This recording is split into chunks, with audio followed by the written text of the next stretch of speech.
Thank you.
Okay, welcome everyone. My name is Mayor Mike Wickers. Today is Tuesday, February 15th, 2022, and this is the work session for the Cottonwood Heights City Council.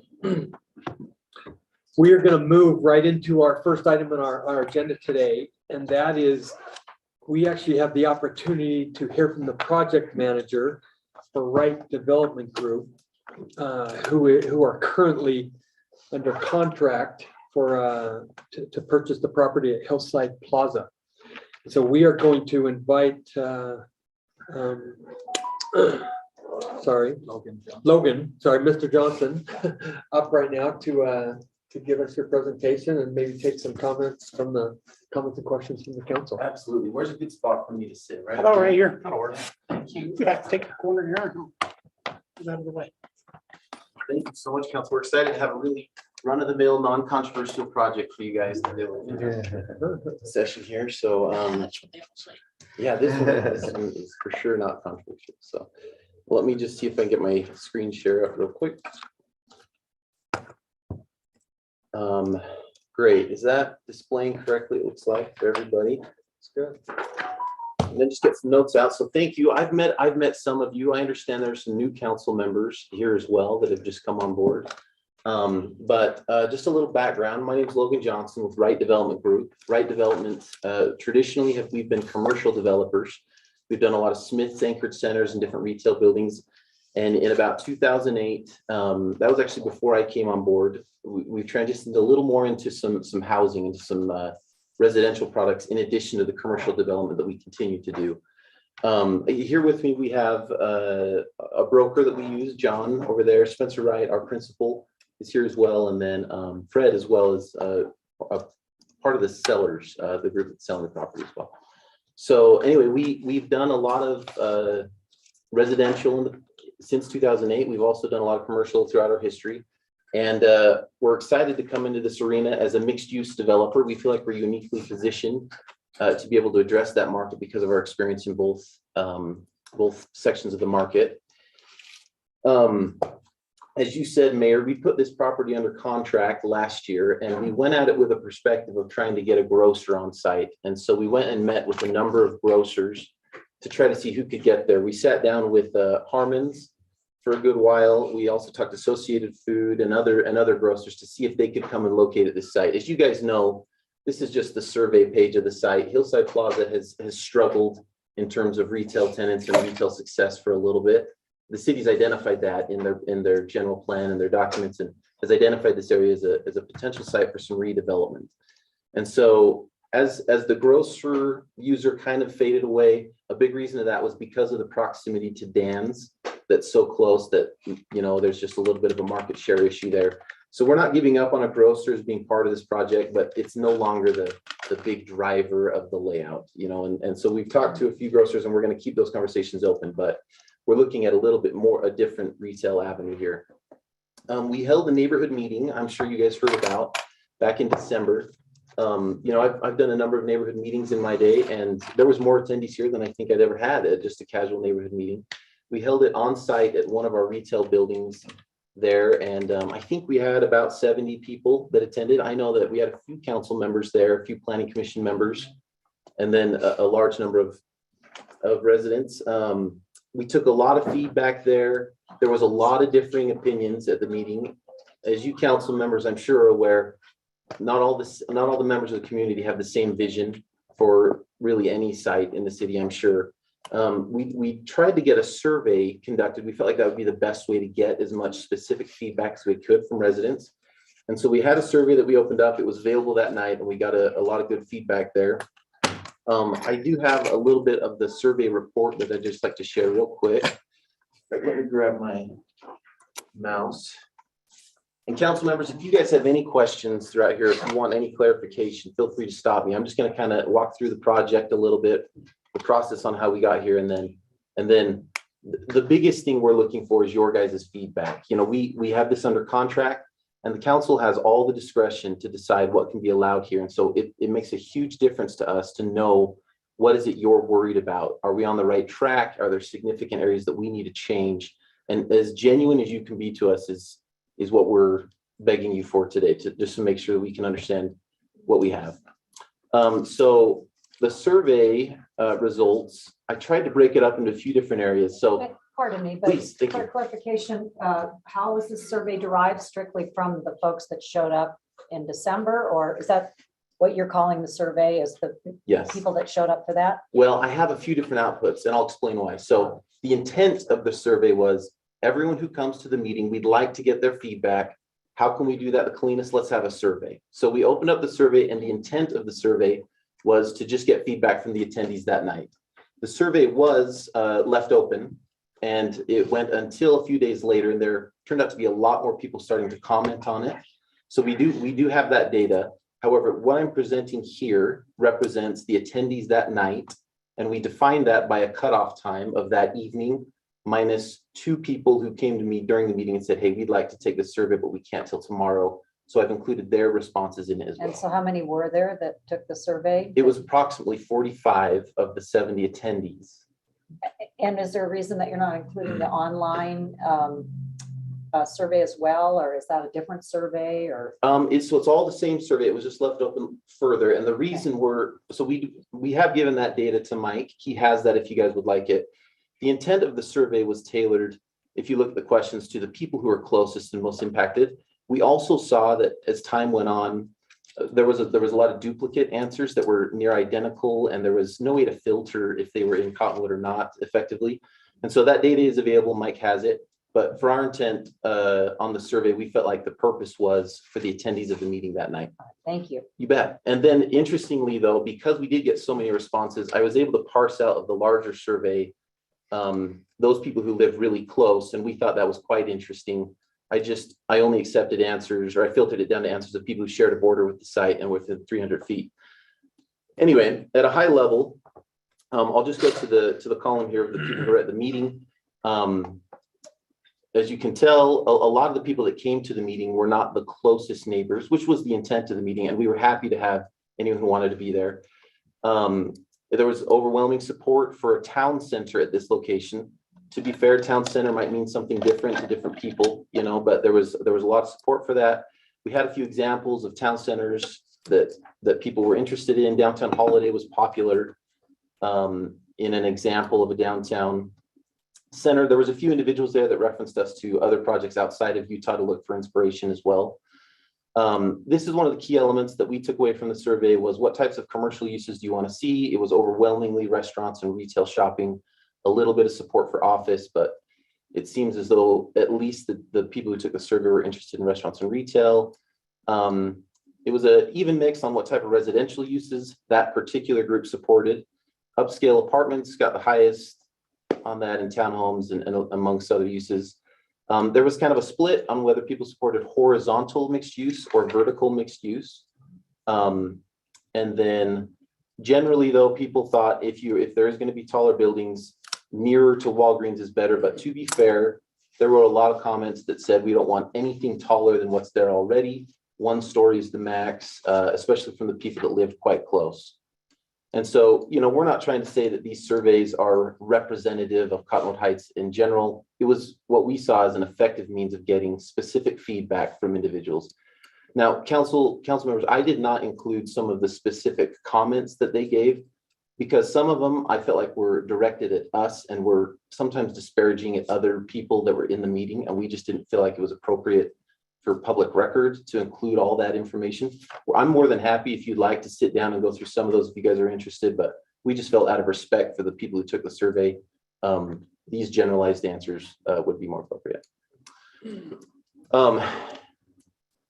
So anyway, after that meeting, we tried to take all their information and coalesce it. And as I said previously, there's different visions there. There are some people that were really excited for a town center feel, and others said, we don't want anything changed at all, or we don't want any new development higher than 18 feet and that type of thing. So it was a little bit of a challenge to understand how to incorporate it, but let me see if I can illustrate a little bit on how we did try to incorporate some of those comments. So I don't know if council members seen this pack yet. We send it to Mike to include in the pack. I think you guys have seen it, but this represents after we talked with them, after we reviewed the city code, a layout that we thought would be a good fit.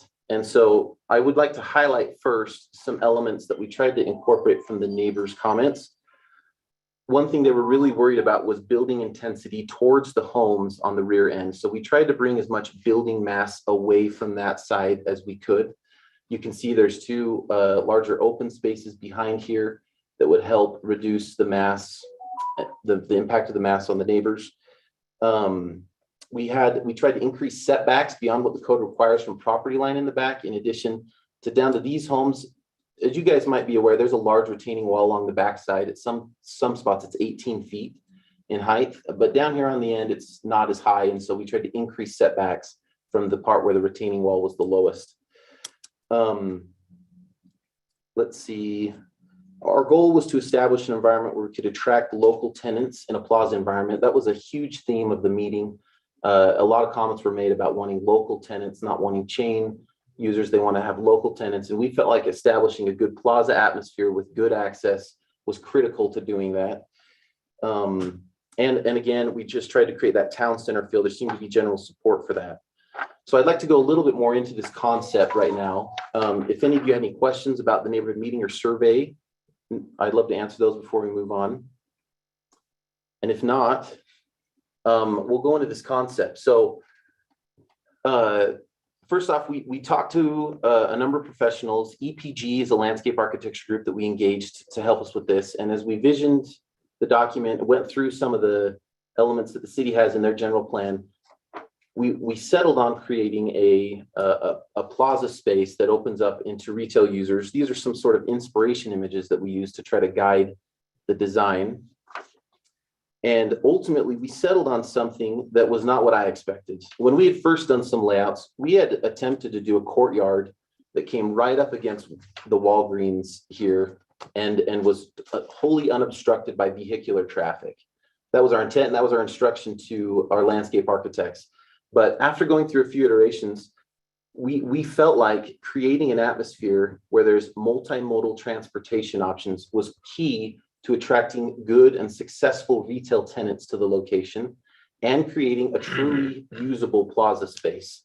So what we're showing here is we would envision this corridor down through the middle to be sort of a hybrid space. So as you can see, this gives you a little sense of the massing of the buildings, I guess, before we move on. But this is an overhead shot of that space. It shows we have generous sidewalks in front of the buildings. We're estimating approximately 10 to 15 feet in front of the storefront before we get to any vehicular parking or access. And the critical element here is we feel like these retail tenants really need clear access and parking in order to succeed. Now, this wouldn't fulfill all their parking requirements, but for a lot of their users, we feel like that's an important element. These are just some concept images kind of help you establish the feel. And one aspect that we really wanted to embrace on this is sort of switching the space into a festival mode where we could block it off entirely from vehicular access, like shows here, and perhaps have some tents or different food trucks or things out that you could do in order to really change that atmosphere. I know a big part of the city's vision was to have these plaza spaces that are extremely pedestrian friendly. And we think this hybrid space can accomplish that, especially at key times. 90% of the time, it's not going to be in a sort of festival mode or plaza mode. And we think those times it's critical for the retailers to have good access to what most of their users will be, which is going to be auto access. But we also wanted to design a space that really worked well for a festival mode or a farmer's market or a city celebration of sorts or something like that. Let's see. And so that's this space right in here. And initially we had designed the space without a building here, but the problem came is that space was sort of, I don't know, spoiled's the right word, but it lost its feel when it was fronted by Walgreens on the one side. And so we placed this building here. I call it the boomerang building, but we placed this here as sort of a way to define this plaza space and to allow it to create that atmosphere that we believe the general plan is asking for. And also our intent is to have 360-degree architecture here. The depth of this building would be approximately 60 feet, which would allow a retailer to have access from both sides, sort of looking forward to the day that perhaps when Walgreens can be redeveloped, which unfortunately is not today, it's not for sale, that it could be incorporated into that. I'd like to point out as well, there's a bus stop that is currently around this location on the UTA map, and we would be very excited to further incorporate that bus stop into the site by having a dedicated drop lane and great pedestrian access from the bus stop into the plaza space. And also, we don't have as much detail on this here. This is more just the concept level, but we fully embrace adding bike lanes along 2300 and Fort Union and throughout the site. One item I did want to point out on the plaza space is we anticipate and we hope to have parking in these areas here where we have the retailers, but in this middle section, we didn't want to have any parking. And if we can all join together and twist the fire marshal's arm and figure out a way about fire access, we'd love to close it off, that middle section, for a pedestrian use only, if possible. We see it as a fire issue. We've been trying to work around the 150-foot turnaround challenges, and that maybe there's another way to get around that with crash gates or crash bollards or something like Logan, that. could you use your cursor and Yeah. show us kind of where you're talking about? You bet. Yeah. So in this area, we would have parking stalls that come up against the building. But once you get into this middle section where the boomerang building turns at a 45-degree, that area in there, currently, as we've planned it, only has a drive aisle through without parking. And we would love to have it where there's no access through there that is So how purely many pedestrian. lanes then would that be through there? It's One in it's each direction or? yeah, it's currently a 22 to 24-foot lane, and we think we could shrink that a little bit. I know fire normally likes 26, if I'm not mistaken. Yeah, that's all right. But if we can work around some of the fire issues, we would hope to have closed that off. But again, we don't want to commit to something that the fire marshal wouldn't let us do. And honestly, if you're gonna park a fire truck in the 26 or 22 foot, it's no one's getting it, and you should probably not drive through there. Yeah, You should Yeah. probably go somewhere else while they put up the fire. for sure. Yeah, I would think in the event of a fire that's a great point. Anyway, and the idea was actually an inspiration from a concept in the Netherlands called a Woonorf Street, where they integrate auto, pedestrian, and bicycle traffic together as sort of a traffic calming atmosphere. So people aren't going to be zooming through here. This isn't right on Fort Union. It's not a through street, but instead it would be a place where auto users could come and access the site, and people could drive up and go to the restaurant or go retail shopping. But at the same time, it's extremely pedestrian friendly. And we feel like it's just a more healthy option. And so that would be one key element we'd be looking from feedback on council or from the council on is that I know that's something staff has brought up, that there may be too much dedication towards auto infrastructure in that plaza area. Logan, I have a quick question on the boomerang, on the west side of the boomerang Yes. building. What is the access? Is that for shops and things access only, or is that accessible from the Walgreens parking? So as you can see here, there's sort of a retaining wall on the back side of Walgreens right there. And we anticipated the property line straddles the access here. And so we anticipated leaving this available currently for trucks that may be unloading things or services for the users. We don't anticipate pedestrians accessing it from the rear. That being said, we would commit to the city that in the event Walgreens does redevelop, and we would love to be that person if that time came, that this building could then be transformed to address a plaza in that direction as well. The architect and we were toying around with the idea of if it could be an amphitheater to help handle we call it the Great Wall of Walgreens right there, right as you get to Fort Union, there's that big retaining wall. If there could sort of be an amphitheater set back into a plaza space down there. Anyway, but that's obviously for a future date. Did that answer your question though, Councilman? A little bit. The narrowing, where the three trees are and there's the wall. Right here. Is that enough room to get, say, these maybe delivery trucks through there and get Yes. ingress?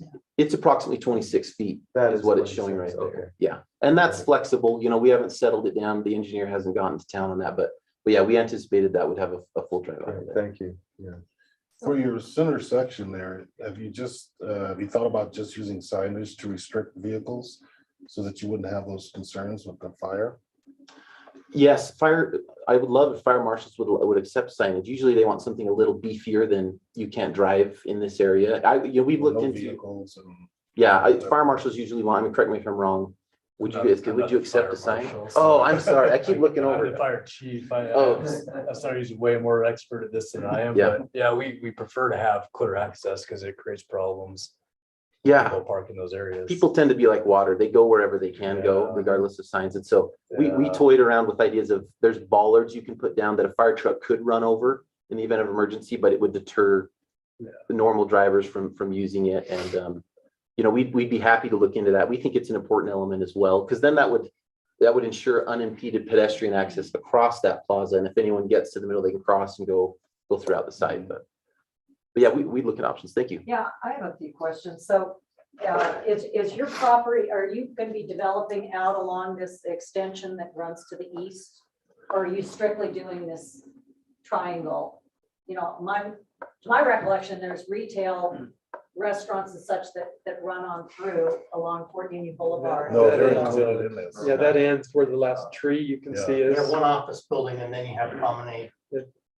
Oh, so this is Promenade? Yes. No, it'd be the next, it'd be east of that last building. So what is this side? I mean, my impression from residents that I've heard from, and particularly from the Fort Union Boulevard Master Plan from 2017, is Yeah. that the long-term goal for this area is to create a sense from the street where people, you know, there's promenades along the street, that as we calm traffic and consider redesigns along Fort Union Boulevard to do just that, to calm the traffic and get people out of their cars, that the idea is that from Fort Union, there will be a come hither, you know, sense versus having to walk or drive inside of buildings that flank the street.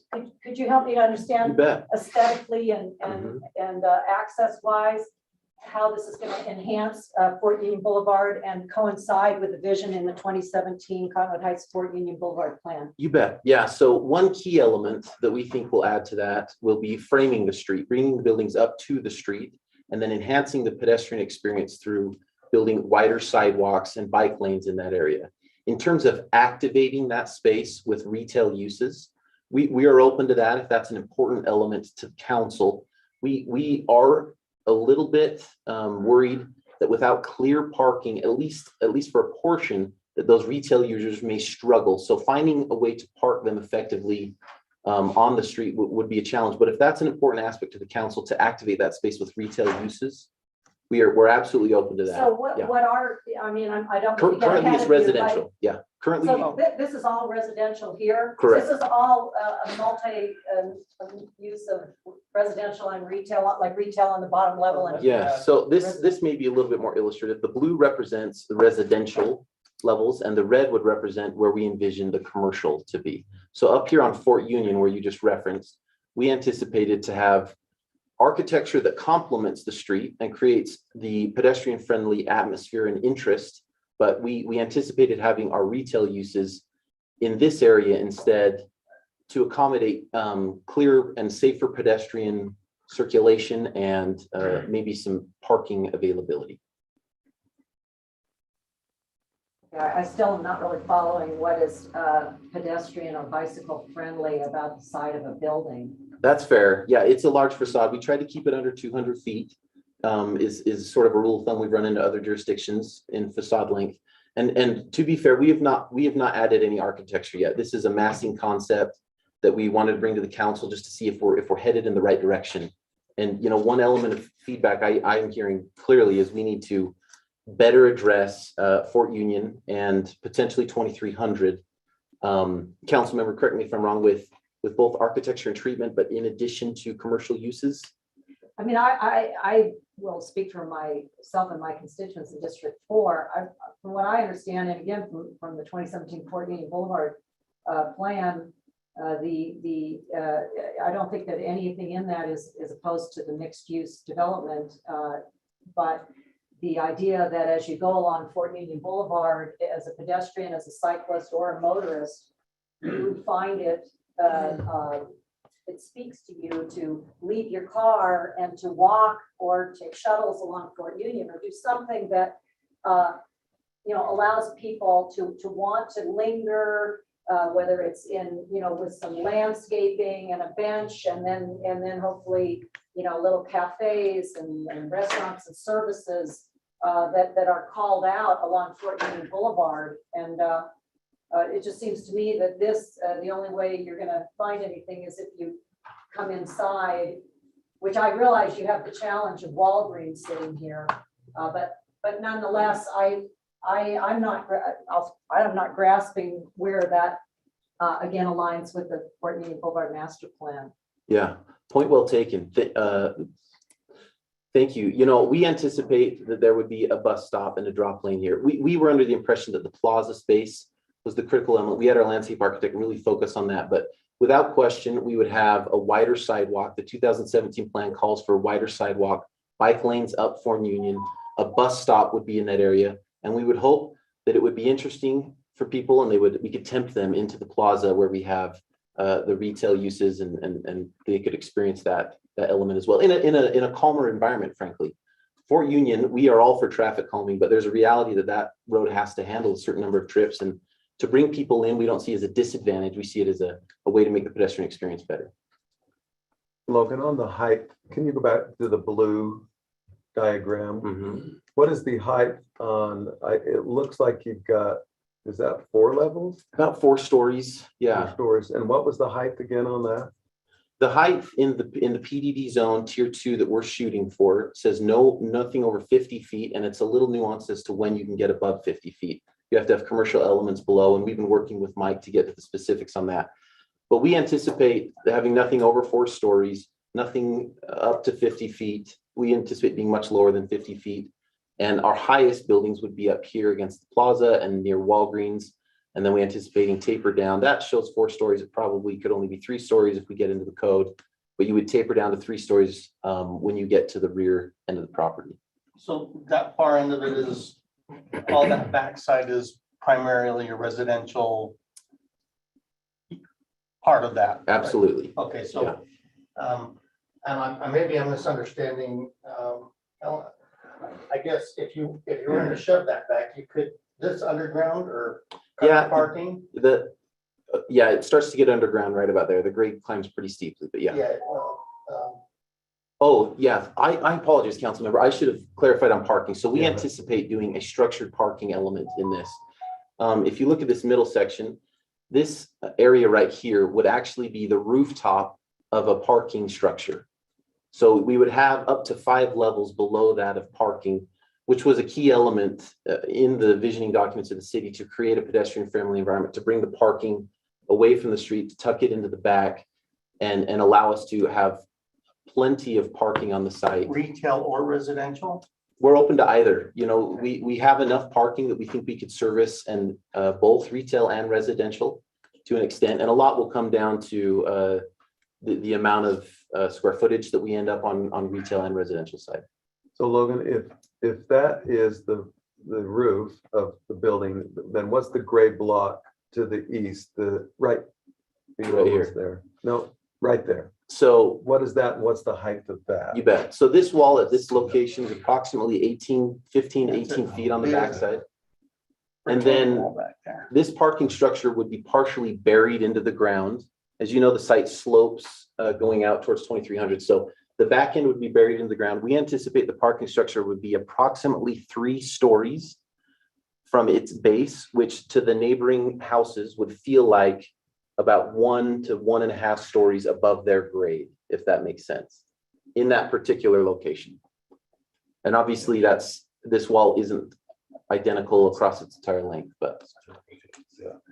And we've programmed an amenity space on top of the parking structure that we anticipated for the residents of the project to use. That it's about 1 acre in size, and it would be just on top of the parking structure and be available Oh, for so that hole underneath is. just parking 5 levels down. So is your vision condominiums at all, or all apartments, or what was your thought? We haven't made a decision. We're open to either. The PDD is silent. You know, I don't think the code forces one or the other. And we for sure anticipate retaining ownership of the retail as much as possible to manage that. And with that, there's a little bit of incentive to at least have some of the units under retained ownership, but we haven't made a decision yet on the disposition or the sale of these. I think that was one of the biggest concerns of the people in district Mhm, is that they were the higher end owned units. mhm. And that's probably something. I think a that wanna- mix is, yeah. Yeah, I want to make sure that, we make as many people happy as possible. Yeah. By considering that Absolutely. in this decision. I think the pool is really cool, but two things popped out immediately to my mind. Yeah. One is what's going on downtown where they took out the fountain at the church office building plaza because it was leaking into their parking garage after many, many, many years. Oh, yeah. And then what happened in Florida where that pool leaked into the foundations of those buildings and they fell over. Yeah, yeah. Well, fortunately for us, we don't have any units built into the parking structure. That will be a separate concrete structure in relation to the wood structure the apartments around. But you're right, the pool may leak, but we have great patchwork guys and go and fix Put it in it. a skate park. Yeah, But I yeah. mean, that, yeah, and that's. And that access would solely be to residents. That was the intent. Okay. Yep, absolutely. It's gonna be high up in terms of its relation to the plaza, not so high in relation to here because there's about 30 feet plus as the site drops. But yeah, the intent was it would be for residents. Both open areas behind, next to the plaza parking, is there parking in there as well? Yeah, and we showed this as parking. It could be more green space, but one thing that came through, another item that a lot of the residents were really concerned about was this needs to have enough parking. So we think between the structured parking, those parking areas and those in front of the retail will definitely meet the city's parking requirements with a cushion. We would hope to be able to do a sort of festival mode in this that I don't know what that looks like in the near term, but perhaps as the city's document says, this whole corner develops, we would hope to be able to close this down to auto users and make it a festival mode. And because of that, we would probably need a little cushion on our parking to accommodate some of that. So, but yeah, those could be green space in the back, but we wanted to show parking to illustrate that we can comfortably park what we're proposing. Take a step back to your retailers that you're Yeah. gonna be looking at. Are you gonna have a restaurant or something that's gonna be your anchor for this project? Like- Everything else can be built around? We would love to be honest, we'd love to have a grocer anchor, a little small grocer that we could put in there. That's going to be tough with the parking we're showing now, even. I don't think we get a grocer on board, and I know parking's already sensitive how we're parking there. I don't know that we have an anchor per se, and until we really have a solid sense from the city on where to go, it's hard to market to tenants to say, hey, will you commit to this space? Because it's hard to. I know that some of you guys have connections to some great restaurants. I remember talking to a few of you, so Yeah. if you want to get them to commit to us, we'd love that. But And that was part of the survey too. We saw yeah, the restaurants as Was a big priority. yeah. And there are some of the larger ones that. 3 or Mike 4 talked or about. 8 restaurants in there. And I think the local aspect that you mentioned in the beginning is important. Yeah. But I also think a destination type retail restaurant Mhm. could really be helpful to get everybody else into those spots as well. yeah, we agree. And I think once we know where the city would like us to head, we'll hit the pavement and get our brokers out there and try to find good tenants to commit ahead of time. and How try to big fill of a those spaces. spot does that allow? We have on this concept approximately 40,000 square feet of commercial space shown. Total? And that, yeah, on the two sides. And we tried it, especially on the Boomerang building, we're trying to have 60-foot depth, which would be an ideal depth for a lot of restaurant tenants. And so we're trying to make, obviously this isn't your standard suburban successful restaurant model. This is embracing a mixed use type of a thing. And so we're doing as much as we can to not handicap those restaurant spaces and those retail spaces. We think the depth is critical, visibility, access is critical, and parking is critical. Wouldn't the ambiance for the restaurants be superior if they had patio space and they also had the aesthetics of not having cars parked right along their That's what we're talking about, that center section is being something like that. Well, we tried to be extremely generous on the distance between the two. So we have slated space to have that very thing, to have a patio space, outdoor dining. What amount of space does that represent? You bet. It's approximately 10 to 20 feet before the parking. And then you would have the parking, the drive aisle parking, and then another 10 to 20 feet. 10 to And, you know, in discussions with our retailers and with the landscape architect, that seems to be more than enough. You know, we're happy to adjust that. And again, the space in the center would have much more than that. If I can illustrate that up here.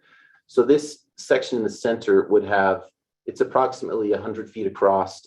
And so with only one 26-foot drive aisle, or if we can get the fire marshal to approve no drive aisle, you would have oodles of space there to do all kinds of outdoor seating or fire pits or different kinds of things. We think it would create a fantastic ambiance that's framed on both sides with great retail uses and really could create that plaza atmosphere that we feel like the city's visioning documents were shooting for.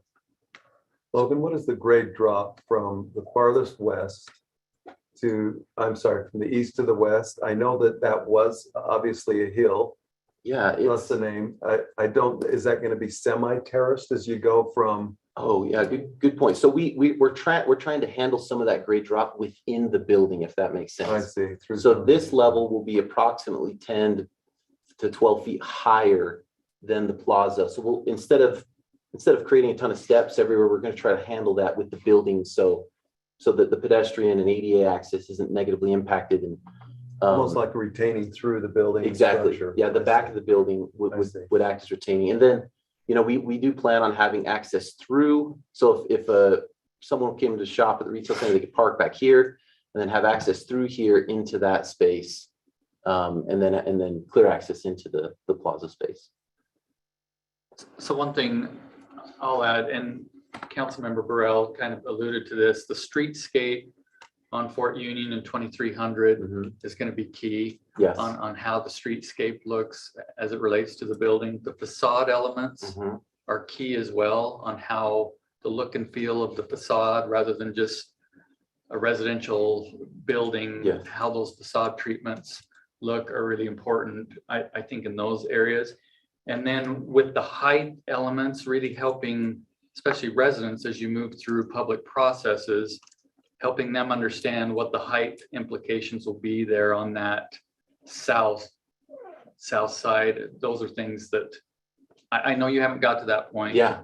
But I think those are things that the city needs to really understand what it's going to look and feel like, especially for the residents on that backside. Yeah, absolutely. You know, if I could go back in time, I would strangle my landscape architect and say, no, I need the details on Fort Union. I need the details on 2300.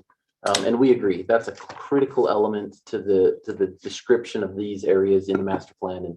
And we absolutely would want to flesh that out. That being said, we are a little reluctant to add an overabundance of commercial users right there. But if that's an important element to the council, we are more than happy to go down that road. I think the shuttle would be important if we can work something either through busing, because we've got Butler Hill is the Fort Union hill and it's quite a grade. And then we've got 2030 East going south is a pretty good grade. So I don't know how many people, I guess the Hardy can get up and down those hills. Yeah. But that, and the ingress, egress, I guess that will be in the present.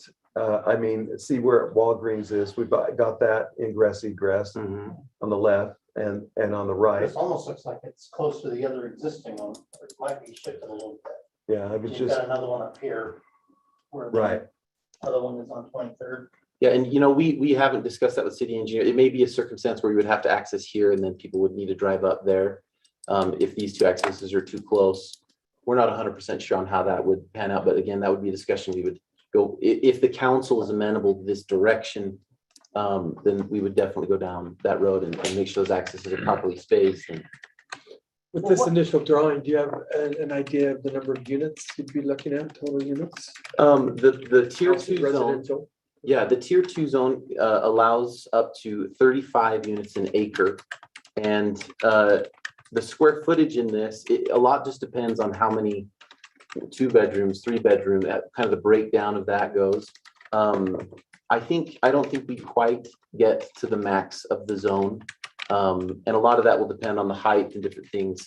But in order for the project to make sense from us, we definitely need a strong residential element in there in order to make it work. So how does the math come out approximately at 35 or less units an acre? I That's the think, approximate. Well, that map, is that for the About whole 10 site? acres, right? yeah, we're just over So 10 it'd be acres. 350 max, Mhm. and yeah, they're under that. And the way that's written, that's their total acreage. Over the entire project, yeah, the full Okay. parcel area there. And then you can add commercial to that. Right, it's just residential density, yep. Well, okay.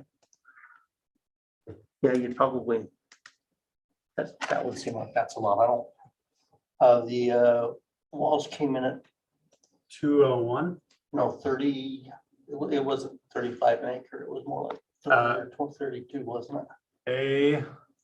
I'm asking you questions from. Which one, Scott? I can check on that. Yeah, 201 units on 5 or 6 acres. well, that's higher They're than. close. Tyco, yeah. Yeah. All right. Okay. I mean, to visualize it, it helps kind of know what some of these Yeah. others are, and then you can go and. Pinnacle, I think the first was 3 something hundred per. So Logan, I want to compliment you that you've come here and been so amenable with Thank you. thoughts. And, you know, we appreciate the willingness of you to come in and take our comments and then to be a partner. This is, you know, from how many people came to the meeting that Mhm. this property is important to our city. Yeah. You know, without a central location, we feel like this could maybe be part of something that would draw people to a center type, town square location. And so I'm appreciative that you've come in and been amenable to work with a lot of the different comments that we've brought up. So I May I just ask appreciate that. one other Absolutely. question? Since this was, again, going back to the Fort Union Boulevard master plan of the city, at one time it was hoped that this might be our city center. Of course, we have our city hall here. Yeah. And so Cottonwood Heights does not have a senior center. I'm wondering if your development company is coming to the table with any innovative ideas of how to meet some of the needs of our city, such as a senior center or any kind of community garden, something that brings value not only to the residents who are going to reside in your Mhm. complex, but to the rest of the city, that would draw them, to gather there, that would be multi-generational, Mhm. that would be appealing, and not just to the affluent people who could afford to eat in the restaurants, but that it would have an appeal to all people of Cottonwood Heights. Yeah, off the top of our head, we don't have anything programmed for that particular group, but we've tried to leave it sort of a blank slate so we could get feedback like that and plug it in. We will take that and try to come back with some creative ideas with our submittal, and to see if we can program that.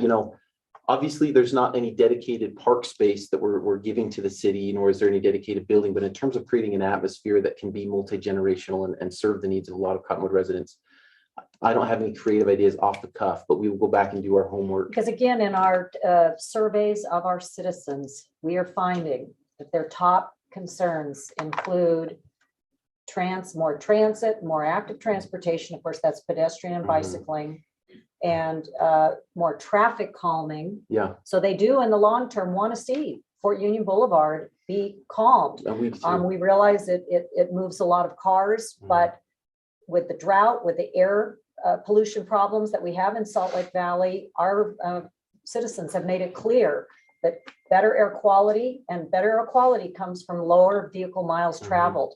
And we appreciate that you're thinking of the bus stop, the ability for a bus to that to me is one of my Yeah. hot buttons, to see the higher density include the ability to get on and off transit. Yeah. And of course, they can feed east-west here. We're hoping that it becomes more robust.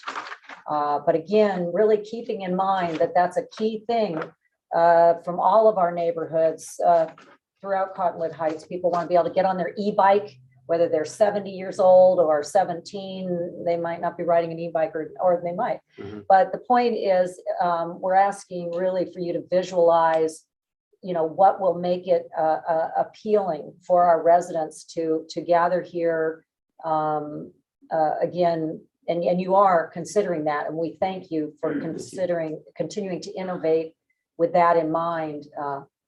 So We will, and we'll continue. Mayor, one Yeah, last time, if that's absolutely. okay. So we love the idea of this whole corner becoming a city center. We feel like what we're proposing helps set the tone and establishes a precedent to go there. We would love for Walgreens to be integrated that when the time comes, and these other corners, as we've looked at the other corners, there's potential for a large area around Fort Union to just stop traffic there for awesome events and have a great atmosphere there occasionally. We love to contribute to that and be part of that. We'll continue to flesh out our design to get there. And if there's any other items the council feels like they really need us to be aware of as we move forward, we'd love to hear it before I stop taking all of your meetings. So sorry.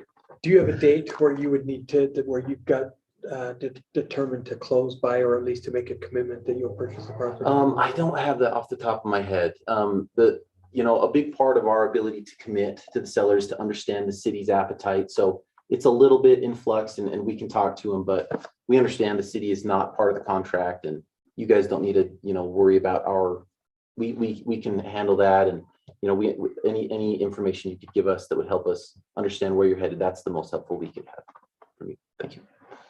Mayor, just procedurally, no formal application has been submitted yet. So we've given really high level cursory comments, but haven't fire department, building, engineering, no one's really dug in yet because there's been no formal application. So the PDD process is that legislative process that goes through planning commission and architecture review and city council. So it takes a while, but that's kind of the trade-off for some of the flexibility it grants. Thanks, So Pat. next step we would anticipate is some sort of application coming forward. No, I applaud you. This certainly something I wouldn't have come up with, but I think it does hit a lot of the things that people at the meetings and other will talked about. It does hit a lot of those notes. Yeah. I don't see that there, for me, as things progress, at some point, if you wanted to toss in a Google Earth type of this is the buildings, just draw blocks and stuff like that. Yeah. I like to fly around and kind of see how it goes. That's just a personal preference. It's certainly You bet. not. No, that's a great idea. But I think something like that let people kind of see how the height and the density and the widths really kind of Yeah, work. That's a great idea. That's helped me in the past. I think Thanks. that's gonna be important because I know that most of the citizens I've talked to, the density is gonna be a concern. And the type of residences that exist there, the traffic issues coming in and out, and then also what amenities will be within that project itself. Are gonna be those are the three key issues we'll see. So Got it. I like what I see so far, but I'd just like to see those little things considered and see what you come back with. Fantastic. Thanks, Sean. Thanks. Well, Logan. Logan, thank you. We appreciate it. Thank you for coming. We appreciate you coming and then presenting, and we'll look forward to possible more interactions. Thank you so much. Okay, the next item on our work session agenda is a review of our business meeting agenda. We're honored to have Ellen lead us in, or I'm sorry, Council Member Farrell lead us in a pledge to the Pledge of Allegiance tonight. We'll then move to a citizen comment period. We also, right after that, we'll have a public comment period that will be based on a water conservation ordinance. And we actually will have our community and economic development associate planner / sustainability analyst. Really long name. You wear a lot of hats, Samantha. Samantha DeSilhorst County, and actually give us a little bit of Yeah, background We'll on run that. you through it whenever you're ready. Okay, I think we're ready. Are we ready? That's on the staff reports. Oh, that's right. Here, You're so we'll sorry. get- Sorry. yeah. That's on the staff report. Sorry. Great. Good. The, after that public comment, we won't be voting on any thing with that today, but we'll save that for the next meeting. After that, we'll have 3 legislative items to consider. The first one is 5.1, which is consideration of ordinance 375, amending code section 8.32.050, which is concerning animals and vehicles. And Robbie and or Shane, either one of you want to address that? Sure, it's the same one as we talked about before, where it enhances the existing language that allows officers or firefighters or animal control officers to enter a vehicle where an animal's in distress or neglected and remove the animal. Okay, great. Any comments or questions about that? I know we discussed that more in depth last week, or a couple weeks ago. Okay, the next item that we'll consider tonight is a consideration of resolution 2022-13, which is approving disposal of unclaimed property or former evidence. And Chief, that is, from what I understand, guns, right? Is what we're looking at. Well, there are three things. There's a vehicle and there's miscellaneous property, and then there are firearms. The vehicle, I think, is the next resolution. Well, I can address each individually. Okay, The weapons are firearms that, if they're stolen and we can return to the owner, or they're something of that sort, we remove them from this request. But these are weapons that have been turned into the police department by, estates where they've gone in and found the guns and didn't want them in the home anymore, or the person has been, the case has been adjudicated and the court has awarded the firearms to the police department. So in these cases, the person cannot get the firearm back because they would not pass the Brady check, or the court has awarded them to us, or someone has come and turned the weapon in. We don't just sell those at auction. We take those firearms and we sell them to reputable licensed dealers. And that's how we dispose of the firearms. do we have an idea of how many there are? So there's a list of the ones attached. There are 20, 25.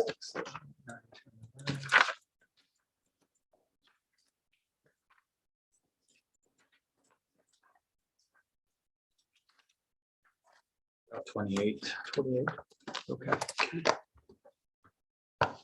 Great, and was there anything else besides firearms on this specific resolution? There is additional property that we noticed up as unclaimed property that we don't know who the owner is. And for that property, we will turn it over to TNT auctions, who will dispose of it. And then I think they take 10% and then send the remaining of the check back to the city. Okay, great. Thank you, Chief. The next item is consideration of resolution 2022-14, which is what the chief had brought up, which is declaring a property surplus on a vehicle, if I understand that right. You were Sure. address that? Scott, did you want to address it too? I don't know, both of you. Yep. We lease our fleet vehicles, but we also have a need for additional vehicles that are actually owned by the city.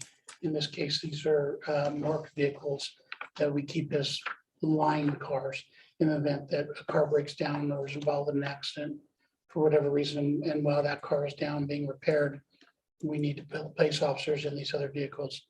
This is a older Charger that was marked. We've stripped it down and we want to place it for sale and put the proceeds.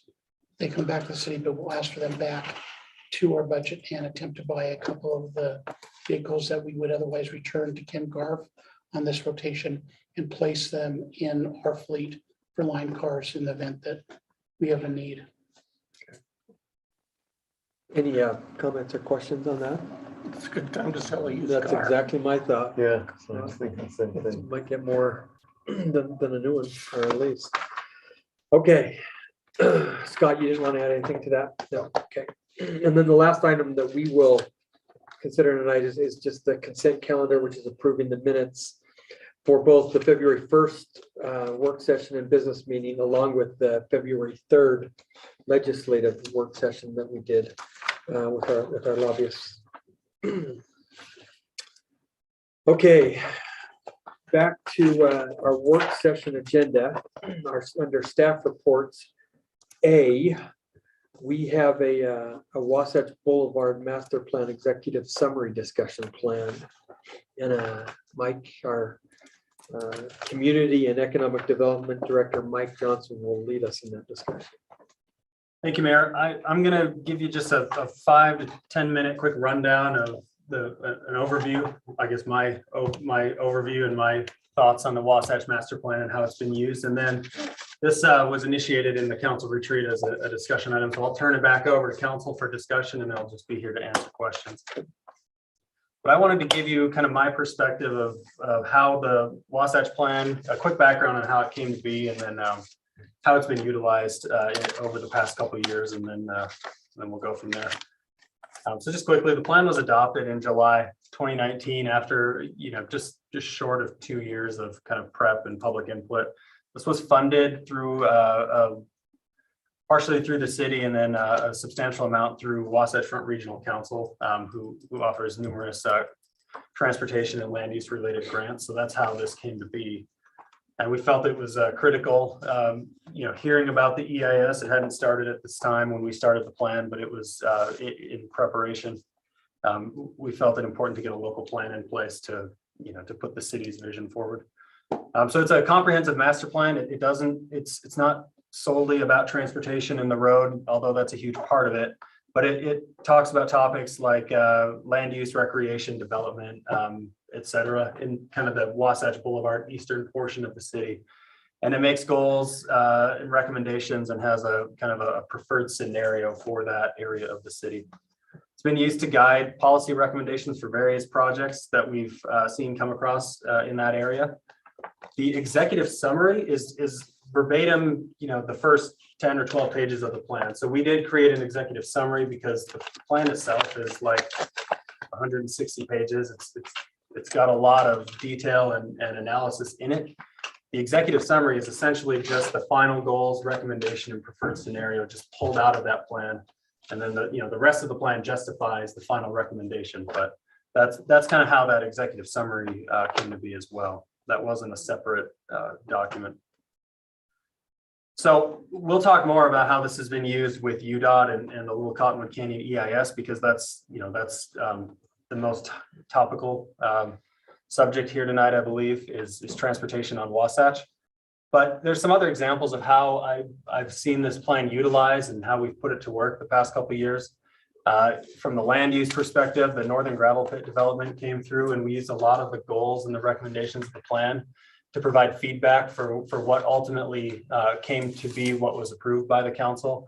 And you can see that there, certain road treatments and designs. You've got, roundabouts to kind of calm traffic and create a, more walkable environment within that development. Even the density alone of that development was guided through the Wasatch Plan, which recommended limiting redevelopment and especially commercial or higher density development along Wasatch Boulevard and focusing that all on the gravel pit instead. So that came through in what was approved. In addition, public trail connections, public parking for that trail use and things like that. All I believe were pretty directly influenced by the Wasatch Master Plan through that development review process. Some other places that the plan has been utilized and referenced is in the Bonneville Shoreline Trail, some of the progress we've made with that, both in procuring funding and grants, but also we did a Bonneville Shoreline Trail Master Plan, and the Wasatch Boulevard was a resource used in that. I think helped the procurement of some of the funding for the 26 acres of land we were able to purchase and preserve on the south end of the city by the mouth of Little Cottonwood Canyon, just based on the plan's recommendation for regional trails. And then it was referenced and used in procuring some grants to help with the development of the Ferguson Park that's now underway. Additionally, staff has used it a lot in kind of day-to-day questions from people about parcels along Wasatch Boulevard, wanting to rezone properties as commercial or multifamily, things like that. We've kind of used this plan to say, well, the plan's not going to support you in that. So we don't, you can pursue it if you want, but it's not likely to have much success. So we've used it there and been able to so far, uphold the vision of keeping the corridor itself more of a recreational, corridor. This is not meant to be readable. This is in your packet, and this is also the preferred scenario in the executive summary. But that is a kind of a map version of a lot of the recommendations made in the plan. But just at a high level, these bullet points address some of what the plan recommends. It does talk in numerous areas about reducing vehicle speeds on Wasatch, both through roadway design and reducing the speed limit. It does not, as has been discussed in the past, propose a specific speed limit, but it does talk a lot about roadway design and speed limit reduction. It proposes concepts like landscape medians, pedestrian crosswalk islands, roundabouts, grade separated crossings, things like that, that would all help from a design standpoint to hopefully induce slower traffic speeds. It talks a lot about the protection of quality of life for residents in the area, including safer ingress and egress for residents along the corridor. Understanding it's a state highway, a lot of the plan's perspective was we need to ensure that there's consideration for the local residents along there and making sure that quality of life doesn't decrease. The plan opposes widening for single occupant vehicles. When it talks about capacity, it recommends only doing so carefully and with an emphasis on transit oriented solutions. So that's, in the plan that is, it talks about HOV. So it's a kind of carpool during certain peak hours, but really long range, the vision there is a transit type lane. If there's capacity added, it's transit prioritized or transit only. And it's not just widening for the sake of widening to accommodate more single occupant vehicles. It also recommended the development of strong aesthetic and design kind of palette along the corridor. Again, landscape medians, natural landscaping, grade separated crossings, enhanced intersections, things like that both improve the aesthetic or maintain the aesthetic quality and that kind of the mountain character, but also provide safer designs for the road, both for the balance of regional and local vehicles, but for pedestrians, cyclists, and others using active transportation. And segueing into active transportation, there's a lot of recommendations about improving the active transportation network to increase safety of what's there, but to provide an opportunity for more casual pedestrians or recreationalists to utilize that corridor. Right now, there's an on-street bike lane, which dedicated cyclists will use, but no one else, many people are not comfortable using the bike facilities along Wasatch Boulevard. So that was a big point of emphasis in the development of this plan was identifying opportunity for a shared use path that's separated with a landscape buffer from the roadway, connections to existing trail systems, connections across Wasatch that are safe, while retaining functional and on-street bike lanes for those that want to use that. There's a lot more in the plan. This is kind of just, I'm kind of hitting the high level points here, but I'm happy to answer questions.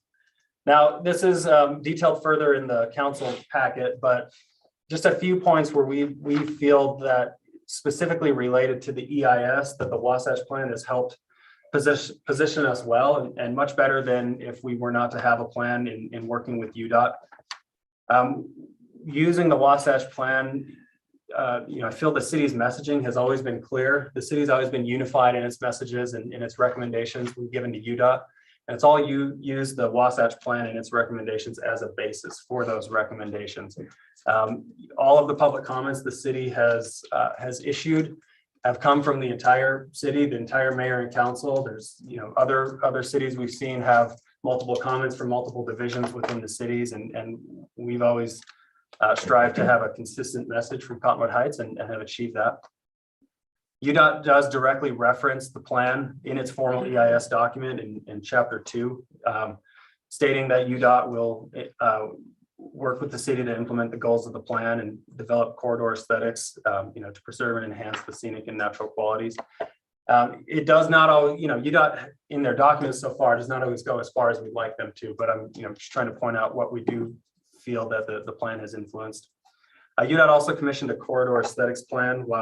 While it has its limitations, it did recommend various aesthetic and design considerations on the corridor, regardless of what treatment is given to the road. That was their big disclaimer, is this doesn't resign UDOT to doing any one sort of alternative or one sort of road cross section, but it does address kind of the design and aesthetic components around that.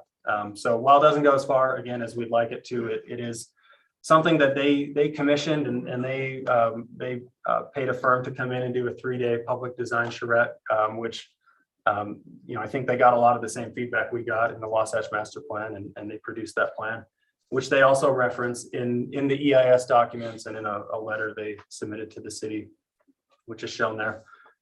Additional impacts we feel that this has had, going back to the city's stance, we've, our last letter, which is in your packet, is the city's taken a clear position on which alternative we prefer, and it's all based on the goals and kind of the tenets of the plan. UDOT EIS officials previously stated on record a commitment to work towards a lower speed limit. They threw out 35 miles an hour in that council meeting in 2019. And that's on record. They've backed a little bit away from that, but it's still something we're going to push and work to hold them to. Well, I heard he set that as that's definitely an admirable goal they could go to, and I echoed that at the end. Sure. I mean, I think it is. UDOT leadership, in the last year or two, I don't know exactly when this was, they deemed the corridor kind of a special character area that should utilize a unique approach to design and aesthetics. And that's unique for UDOT as opposed to just applying, whatever class highway this is and laying that down. So, I do think that shows an acknowledgement throughout UDOT leadership that the plan is important and something that should be followed. And then UDOT provided a signed letter with a commitment, again, to collaborate with the city on roadway design and aesthetics, regardless of which alternative is ultimately chosen.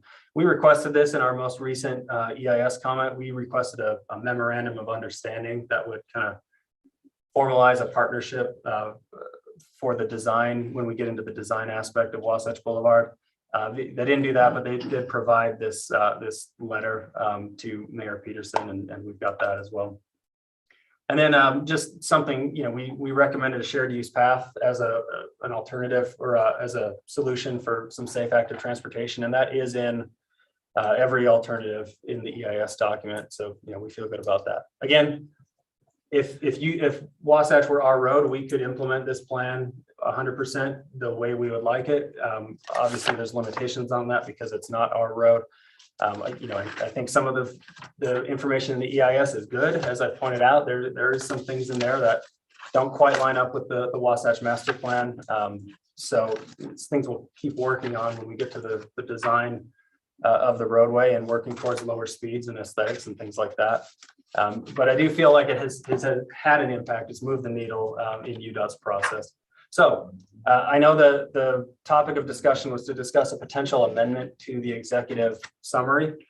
As staff, the council can do whatever it wants to do and thinks is a good solution here. We would caution against amending the plan.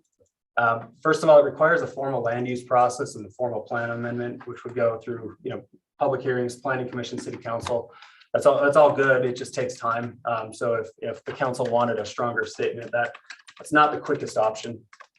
And we do feel that in its role as a master plan, which is a higher level planning document, the plan has worked very effectively. It's been very active the last couple of years. Instead of amending the executive summary and the plan itself, if the council's interested in restating its position or stating a more stronger position on the EIS and especially what that does to Wasatch Boulevard, we think, and we've discussed this in a meeting with Councilmember Burrell and Matt Shipp, a better solution could be a council resolution, a joint resolution, and that can be a resolution that builds on the foundation in the Wasatch master plan, but then goes further at the council's desire to stipulate, if there's a certain speed you'd like to work towards or other things that aren't quite as detailed in the plan. But a council resolution does not need to go through that extensive land use process. That can be brought back quickly. And it also kind of leaves the plan in place and builds on it instead of going back and changing it, which I think just helps continue to make the point that the Wasatch plan is good and here's all the different things we're doing based on that. So that's what I have for you tonight. Again, we think the plan has been effective. It's worked. Understanding some feel it hasn't gone far enough, or there are limitations in it. It was a master plan that was done with a thorough public process and is it's higher level in nature as master plans are. But a council resolution we feel would be more effective than an amendment to the plan, which would require that full process. And if I may add, if the council decides to go forward with a resolution with this recommendation, it's something that we can do quickly. We could probably have it prepared, ready to go at the next meeting. To vote on and Shane's probably looking at me saying, I'm not committing you to do that, but we can do that. We can do it fairly quickly. My question is, what weight does that resolution have? If I may, That's- because this was my agenda item, Mayor, may I? Yeah, let Okay. Sean finish it, and then, yeah, let's do that, Yeah, sorry. because I know that for the most part, resolutions are a position statement. And that's what I'd like to know how and what weight that would carry going through. It's a great question, and one of the reasons that I really like it, though, is it would give us the opportunity. When it's not our road, we in the end run, we always have to remember. We've talked about it a lot. UDOT it's their road. But if we go through the resolution process, like Tim and Mike have talked about, I think it just is us telling them even, with a Again, stronger opinion yeah. again. Exactly. Just, I understand that part. So this is what, I understand. so I actually, but I think that's a really, really good point and question. But sorry, Ellen, let's go to you and then let you. I know Well, this is well, important thank to you. I appreciate a historical review on the Wasatch Boulevard Master Plan. However, it was clear from the open house in April of 2019 that the couple hundred residents that came to that meeting were interested in the 2.6 miles of Fort Union Boulevard SR 210 from Fort Union Boulevard through the end of the residential area of Cottonwood Heights. They were vociferous. They brought out how the plan that UDOT had put forward for their Little Cottonwood Canyon EIS would create bottlenecks, that adding these additional lanes would again only create bottlenecks, whether you're talking about solving ski traffic, which it was the stated purpose of the Little Cottonwood Canyon EIS, or whether you're talking about commuters. In either case, putting more lanes on Wasatch Boulevard induces more traffic through a neighborhood area that is currently a boulevard area, a pine tree area that is one of the most heavily bicycled and recreated portion within our foothill areas of Salt Lake County. And so I think that the council tonight is really focused not on in any way denying the benefits overall of the Wasatch Boulevard plan as Mike Johnson has described, but we are here tonight on behalf of the hundreds and perhaps thousands of residents who live within a half mile of Wasatch Boulevard, who have tremendous egress ingress problems, safety issues. We've had 2 bicyclists struck from behind within a mile of my house in the last week. This is an unacceptable danger level in Wasatch Boulevard. I believe our city needs to treat this as an emergency health and public safety problem in our time of a trend of distracted drivers due to texting, due to speeding, and due to drunk driving. And I want to thank Chief Russo for interfacing with me as these various bicyclists are being named. And I don't know if did the man live through it from this last week? He did. He lived through it. Well, probably he and his family's lives have been forever changed. So the level of urgency, and to answer your question about the resolution, I think Cottonwood Heights can be a leader within Salt Lake County to change the focus, and this is a big ask, and this is not what we're here to solve tonight, but is level of service and the convenience of motorists more important than the injurious and the level of fatalities that are growing on our Utah roads every year upon year. And so I have a rather lengthy list that I'm going to ask you to bear with me on. It might spawn some of the language should we choose to pursue a resolution. But I would like you to hear me out, Mayor. May I take a couple minutes since we gave our staff? Yeah, absolutely. Let's keep it going a little bit. We dedicated 20 minutes. So, Well, but I know this agenda item was my agenda item that I brought to the city council. And I feel that monopolizing the time to extol the history was not the intent. The intent was to come to some action steps related to the very dangerous situation we have on 2.6 miles. We're not talking the gravel pit and all the other, we're talking about lives here, funding for Ferguson Trail and funding for BST. Those are lovely things, but we need guidance, and I think our council needs to hear out this. So whereas Salt Lake County and Cottonwood Heights are in support of safer, cost-effective, and non-build-out alternatives to address traffic congestion, and whereas the 2019 Cottonwood Heights Wasatch Boulevard Master Plan and Salt Lake County's 2020 Wasatch Canyons General Plan state enhanced year-round transit to and within the Wasatch Canyons, promoting bicycling and walking is a priority. And whereas the creation and maintenance of transportation infrastructure is a core responsibility of local government. And whereas according to the National Association of City Transportation Officials and the National Highway Traffic Administration, Excuse me. what is survival this rates from? for, What are you reading? I am reading from some suggested, I'm giving a Okay. history that is based on what, So my understanding is okay, agenda this item is something was we tonight. passed. This is, okay. This is all what I wrote. Okay, Now, this- all some right. of these will sound familiar, Councilman Bracken, because they're out of an active transportation resolution that your council voted and approved in 2018. So yes, some of these will sound familiar. If I may continue, survival rates for pedestrians and for car-to-car collisions are dramatically increased when vehicles are traveling upwards of 35 miles an hour. UDOT's current preference for SR 210 Wasatch Boulevard, 2.6 miles through Cottonwood Heights includes a total of 6-lane width for what they call an imbalanced 3-lane design with a 50-mile-an-hour road design. This is based on bike lanes within a shoulder that at the same time also is designated for express buses. And the multi-use path located only on the east side of Wasatch Boulevard with no sidewalk at all on the west side creates a continuing fracturing of Cottonwood Heights community. There must be crosswalks, buffered crosswalks, in order for citizens to access groceries, Golden Hills Park, and schools in the least.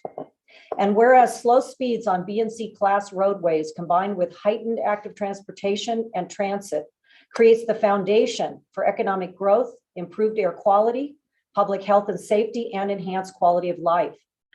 And whereas Cottonwood Heights currently does not have continuous bike lanes within this collector or arterial roadways, and whereas active transportation and transit provide heightened personal safety and health benefits when residents travel by foot, bike, or transit.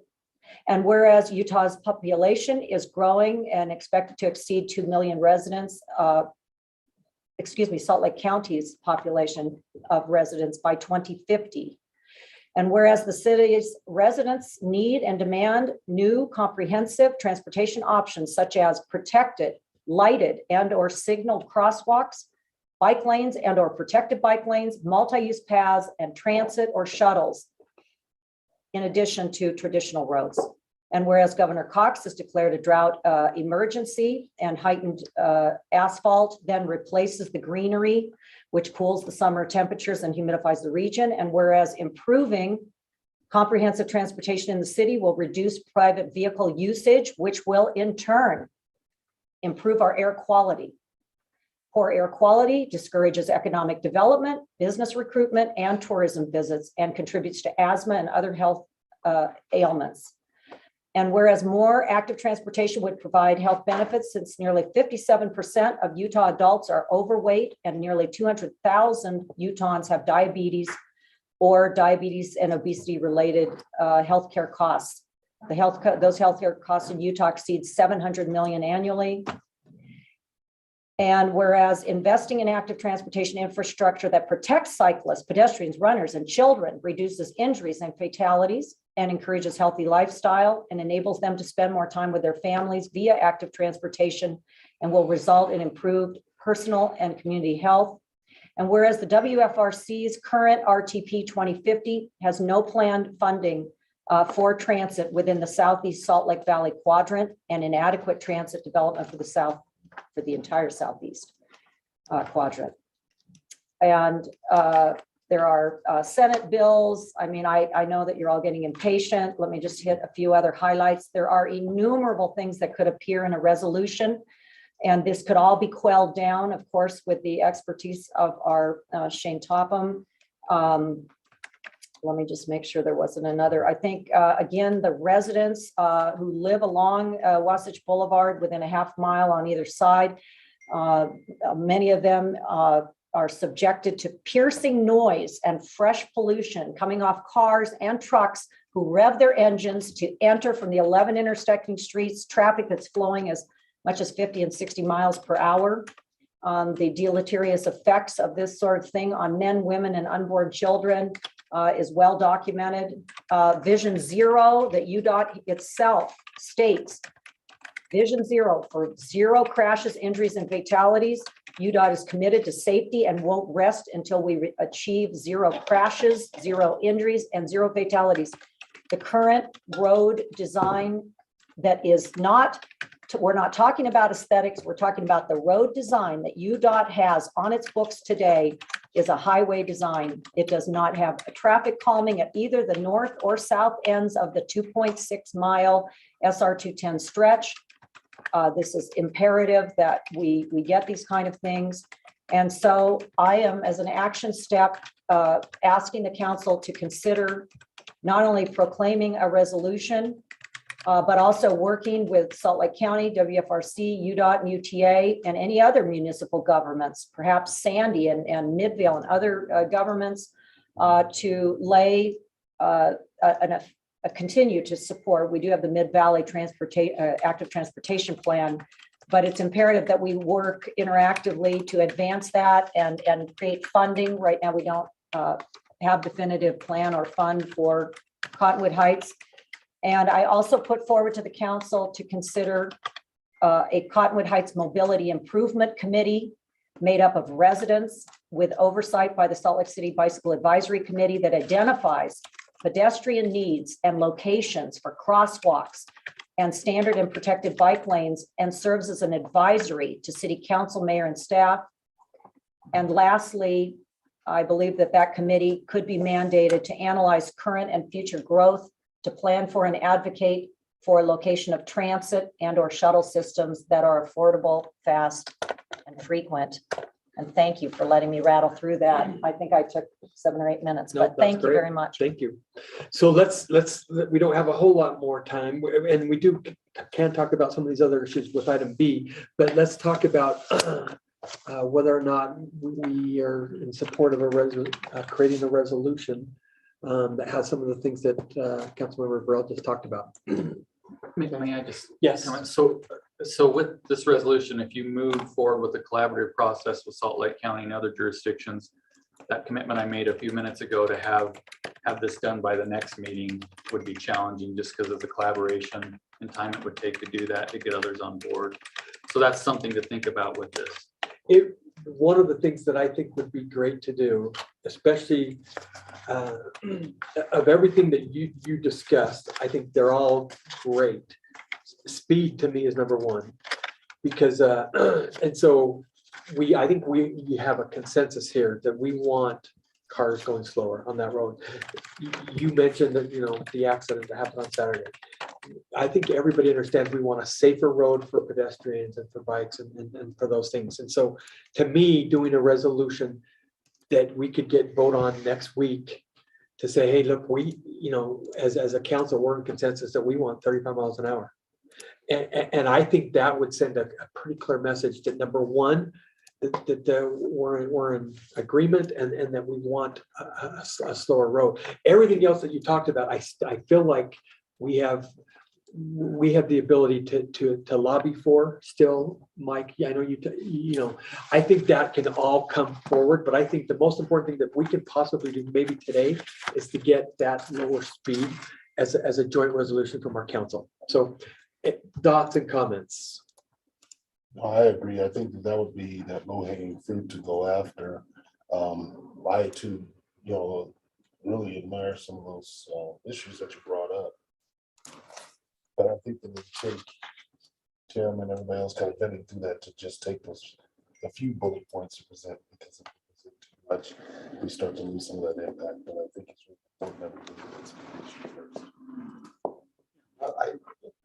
With all due, I felt like that's an elephant. We need to start taking some bites, but we can take good bites. In direct response to this you brought up the safety issue specifically, even if we had all the money and everything to do, we probably couldn't go fix it. You know, in the next week or whatever that, because it's not our road, we'd have, UDOT would have to, they would have to address those immediate safety issues. But I have been, I think in the resolution, and I've talked to Ellen about this, there are many highways in the state of Utah that are UDOT owned that are 50, 60, 65 miles an hour. And as soon as they get to town, Main Street usually, I mean, think of any small town in Utah, that speed limit drops to, it goes 40 and then it goes to 35, sometimes even down to 30 as it goes through town, and then it picks up as you go out. And I've said, or I guess one of the points if for the resolution may be, this road is not the same as it was when it was designed. It's been there. Do you remember when they finished putting it out to where it is now? Do you remember the old Wasatch? I mean, I grew up a couple miles. It's always been north there, and obviously 215. Before Brigade most of the Center. houses. Yeah, oh, yeah, And so, long before the houses. which means when it was put in, it was in a more rural area. Yeah. More of those ones you would find out now as you go to Penguich. Or I'm only picking on Penguich because my daughter was there for a year or so. But I think that is a good justification for them to maybe look at the speed limit more immediately. Yeah. Than it would be as part of this entire rebuild. Longer term, yes, I would love to say, let's get the design. I don't think it's been designed yet. And so that issue of what speed are you designing it to needs to be addressed. If they're going to design it to 50, then we have a big issue. We need to say, no, let's see if we can get it designed back down to something that makes sense. Yeah. So I think they should be able to redesignate Wasatch Boulevard at 40 to 35 really quickly, even though, I mean, the reality is without some physical changes, you're not going to get a huge drop. But it does, again, it does work as you're maybe not letting it get up to 50 in the first place. Yeah. Because again, we're most of the homes up there, I think 70s. Top of the World was started, you know, a little bit before, you know, it would have been the early 70s, but Yeah. it was sporadic through some of those. And like any developing, I mean, it's so different out south. Southwest is a different situation. You've got now Mountain View, you've got, you know, Bangerter and all those. This has been here, the canyons have been here forever. And that these- road has been They've here been here forever. because people wanted to Yeah. get up. I mean, they were hauling granite Yeah. out and down that road downtown. You And it know, would be nice if it was our road. That would be nice. It's almost like what we're dealing with Hillside. But we've got, there's zoning laws, but there's a little different with this, different than zoning laws because it's their road. I think we need to work in partnership and see what we can do and start with the little things first. Speed is probably number one. Traffic calming is number two. It's a boulevard. We talked about it with Mayor Peterson. Said it's a boulevard is a little bit different than a freeway or a highway. And we want to try those and to have those semaphores where it's important to get across because there's barriers in any geographical location. When you go out to Sandy, you've got that great big barrier of a physical valley right there in that little Mountain Dome. Not Mountain Dome, I'm sorry. Dimple Dome. But here, obviously, you've got all these people that build on the East Bench and they're being separated from us and they're trying to get over here. And so let's see what we can do with the resolution on the speed first is my recommendation. So what I'm hearing, and let me make sure I'm clear, is to more narrowly focus a resolution that we would bring back to the city council in 2 weeks for consideration. And we'll try to get it drafted and let you review it, but having it more narrowly focused related to speed, specific speed recommendations. that Speed we have. design. Speed design. well, the design isn't going to come to until they build it, but we could certainly ask them to. Yeah, but evaluate. the very things that, all this talk about the gateway facility, that was in early 2019, and that was from the previous project manager. Unless you can show me a documentation, I have not seen the current project manager, Josh Van Jura, since he was appointed in November of 2019, ever refer to the 2.6 miles as any kind of gateway facility. He has, I've met with him privately. He and his superior would not budge. They gave no indication that they were going to slow the speed down. So unless someone can show me that, I do not have an inclination. Aesthetics are very different. We're not talking about what kind of bricks and signs and I mean, a median that's landscape, that's beefy, but there's no mention of any of that in the current, and I'd love it for someone to show me. Please tell me I'm wrong, but I've studied it extensively. I've never been shown anything in writing that shows any meaningful traffic calming or speed design in that direction. I know, and I think that's a good point. I really do. But the design feature that I have seen that does that is a vegetation median. I know that is in our plans. correct. But that's our Cottonwood Heights, Wasatch Boulevard master plans. UDOT has shared nothing to that effect. Unless you can show me, I would really like to see that. I thought that's what Mike had up there. Well, That was from our plan, wasn't I've it? had It was in there, it conversations. was in their aesthetics plan. I know what you're saying. I've had I can look conversations through the with emails. UDOT that is something that they understand is really important to us. So But yeah, to Tim's point, that I think is, if we do speed first, design is absolutely important. And I think everybody agrees with you. But let's get the speed, because the speed is, to me, number one, and then let's work on design. I'd like to see active transportation included in our resolution. It's supported in every document. We did an active transportation. It was approved, I shouldn't say we, the previous council approved it in 2018. So there are many, many cases on the county level, the city level, even the state level. You can go to UDOT's website that pledge active transportation, yet this design will not encourage active transportation because it's so deficient. There is no active transportation on the west side of the road, short of a bike lane that's located where the express buses go over. And the argument that the express buses go in winter peak season does not fly, because bicyclists are riding on the road almost every single day of the year. And so I just would like to, offer to work with the city staff and and mayor, and our lawyers to make sure that we keep it simple, but we also make it clear that we stand with active transportation as well as, the 35 mile an hour. So we do need to move on. So let's, as Do we far need as- a motion, Tim, here of any kind? No, okay. I think what we'll focus on is drafting a resolution that focuses on the impacts to adjacent neighborhood related to noise and safety and the traffic speed and slower speed. And we can maybe build in The reiterating. noises, bike safety, all of that is tied directly to the speed request. Analyze the speeds again. Is there some reason you can't treat us like you've treated all these other towns? Yeah. That's an easy Yes. request. Yes. That's something that can move forward Yeah. We'll work on quickly. that. Agreed. We'll work on that and try to Great. get something together. We're not gonna forget the other stuff when it comes time to actually build it. So Yeah. B under our staff reports was chapter 14 road design speed discussion.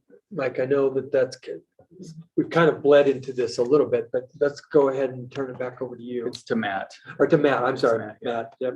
Yeah, so Mayor and Council, this will be brief. We're going to ask for your permission to come back at a next council or the following council with a program to present to you. But real quick, I know all of you, I believe all of you have been on an email chain that's been going around, or there's been somewhat of a campaign and discussion of removing a section of our code that discusses design speed.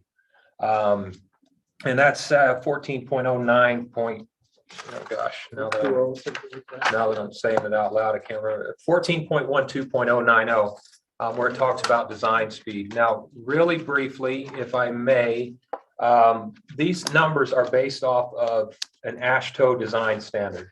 And if you're not familiar with what AASHTO is, it's the standard whereby of what you use when you do road designs. It covers everything from line of sight, curve, vertical curve, horizontal curve, terrain, stopping sight. A lot of things go into this manual, and it has been developed over many years, and it's adopted by the federal government. It's been adopted by the state of Utah. We've adopted it as a city as our standard for our road design. Now, what's significant about that is, as an engineer or as a licensed engineer, I'm bound by a standard of care, standard of practice. When we do road designs or when we do any type of design, there's a standard of practice that I have to follow. So one of the things that's been pushing forward is the design speed that's referenced in our manual. And in our manual, it talks about, I shouldn't say in our manual, in our code, it talks about the design speeds, and it covers everything from local roads, collectors, and arterials. Now, if you're not aware of what those are designation, functional classifications of roads. And underneath each one of those, other than the local road, underneath each one of those, there are subsections. There's minor collectors, major collectors. Under arterials, you have freeways, expressways, minor arterials, and major arterials. So all of these things are combined in that one category. Now, Cottonwood Heights is built out. Our roads, any roads we add to this city are local roads at this point. Our arterials and our collectors are built. 2300, 2700 Bengal, Highland Drive, Fort Union, Creek Road, all of these roads are already built. So changing a design standard right now doesn't have a major effect of what we're dealing with. One of the questions that's been coming up in that email is, get rid of this section, therefore it will force UDOT to have to redesign the road. Okay, that doesn't work that way. As we're aware, Wasatch is a UDOT road. They are, by state statute, they are responsible for the design of that road, or any of their roads under their purview. As per our ordinance in Title 14, it says any road outside of state and federal roads, i.e. the freeway or Wasatch, we then have jurisdiction of design, maintenance, all of these things that go into it. So that being said, a long story to bring you back to this point is changing our code does not change what UDOT's going to do. But, and there is following up with a but, changing our design, we can do that, or changing our code, we can do that. So I've been concerned about lowering the design speeds. Now, design speeds take into account a lot of things, but typically when you design a road, you start with a design speed. What you're trying to force the driver into doing. So if you want Bengal Boulevard to be a 25-mile-an-hour road, if it's a brand new road, you set the design speed and you design it around a 25-mile-an-hour road. And that means you put a lot of things into it to, keep cars at that speed. But as I said, our roads are designed. So lowering those brought me a little bit of concern. So it forced my hand a little bit. I wouldn't say it forced my hand, but it forced me to do a little digging, a little deeper into the AASHTO standards. And one of the things that we've found in the AASHTO, I didn't want to just eliminate the standards. I didn't want to go off book on that. I can't go off book on that. But I tried to find a way to make this work for us as a city. And in doing so, we found a way to perhaps make it work for everybody concerned. We can lower the design speed standard. But in order to do that, we need to look at the functional classification of the roads we're discussing. And on top of that, not necessarily changing those, but designating, there's two things. There's functional classification and there's contextual classification. In other words, Fort Union is a minor arterial or a major collector. It's its functional classification. But in context, it goes through what we would consider in Cottonwood Heights, and I've discussed this with Mike and his staff, we consider this to be what we would call our downtown urban core area, if you will. So there is a designation in context of the road as an urban core. So what that means is we can take the design standard of 40 miles an hour and actually lower that to a range that we're comfortable with. Sorry, I have my notes here, that we can actually look at lowering those in an urban core. When you're talking about an arterial, about 30 miles an hour, we can make those adjustments. Once again, what that does in the short term doesn't do anything. In the long term, when we're trying to look down the road 10, 20, 50 years even, if we start tearing things up, we change our design standard on that. Okay, it doesn't change UDOT. UDOT will design how they will design, but it does change us. Now, my concern has always been, what are we doing when we retrofit if we change the design standard? I believe, based on what I've seen, your city engineer, i.e. me, I guess, if you will, at this point in time, stays that way for a while. Your city engineer has the ability to use engineering judgment and say, just because our design standard is 25 right now, if you come in with a new, let's take, for instance, the one we just discussed here, the corner at 23 and Hillside. Fort Union, the Hillside Plaza, we can make adjustments in there to an existing condition. Or, we can do a few things. So once again, what I'd like to do is come back to the council with, instead of just eliminating this altogether, which I will not support, I cannot support just eliminating AASHTO standards without putting something new in there, which doesn't, at this point, doesn't make sense. Coming back to the council with designations, contextual designations of our roads. By doing that, I will also make recommendations to you on design speeds that would lower these design speeds as things come in. So sorry, I don't have any pretty slides and everything, but it's really just a big code manual that I can just write the words on the screen. But anyway, that's what I'd like to do, is come back to you with that. Great. So if there aren't any objections, or if there's direction you'd like us to look into things a little bit deeper, a little more, we can. Remember, there's design speed, there's operating speeds, and there's posted speeds. There's different, they're all different. And then you also have traffic calming, which has been discussed a lot in here. Where we are right now, with our already built roads and big wide roads, traffic calming is a big deal, but we really need to take a hard look at real traffic calming to slow the speeds down based on what we have out there. But then that discussion, obviously, for another day. It's a budgetary issue and something we can deal with. And you do have that coming up on your budget, the road maintenance plan. We might be able to throw some things in there and have that discussion as we go along on some of these roads. So that's what I have for you tonight. I think we found a way to lower the design speeds.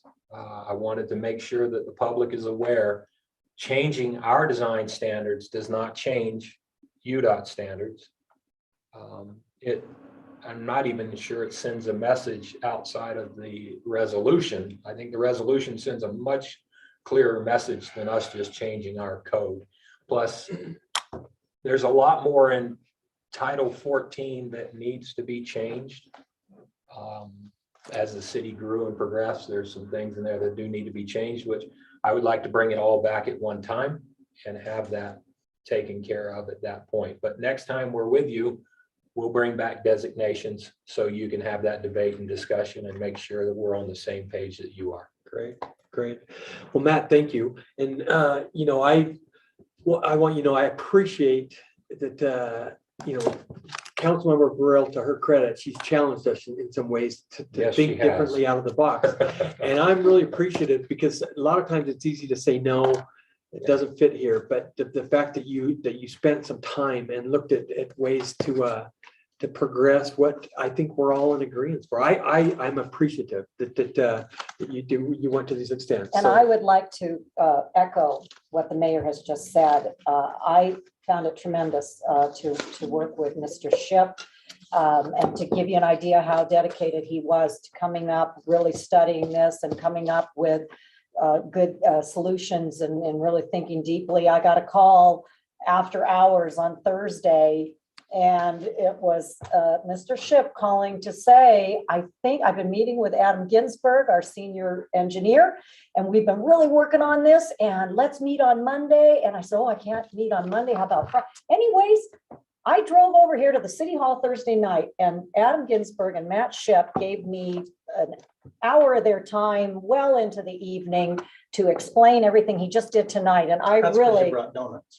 yeah, well, that did help. But you weren't Cake and speeding, ice cream and, Tacos you go weren't a lot speeding further. when you came down to the oh, city. right? never, Doug, I would Just never. making sure, you I- sounded in a hurry. I did. I wasn't on my e-bike. I was in my car. Okay. But I want to really echo, I really appreciate the work, and I appreciate, the work coming out of our planning department as well. I hope that in my enthusiasm for all this, I am in no way, I'm not trying to be disruptive.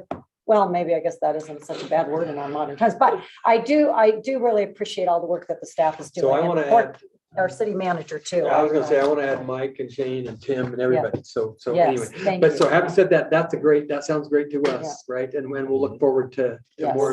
We will try to get the designations back as soon as we can. And then Title 14, making those adjustments though, is going to take a little bit of Right, council what's meetings. the expanse of Title 14? What's the title of it? What's Oh, the it's, scope? Highway, sidewalks. yeah, public highway, places. yeah, it covers, Highway, sidewalks. Public and that places. covers everything from fence posts to Public wireless places. facilities, Places. sidewalks. That's the word I wasn't getting. Special at. events is in there. Special Yeah, it's all events, over. parks. Yeah. I'm focusing on the first 4 sections. After that, I'm gonna stay out of it. Yeah.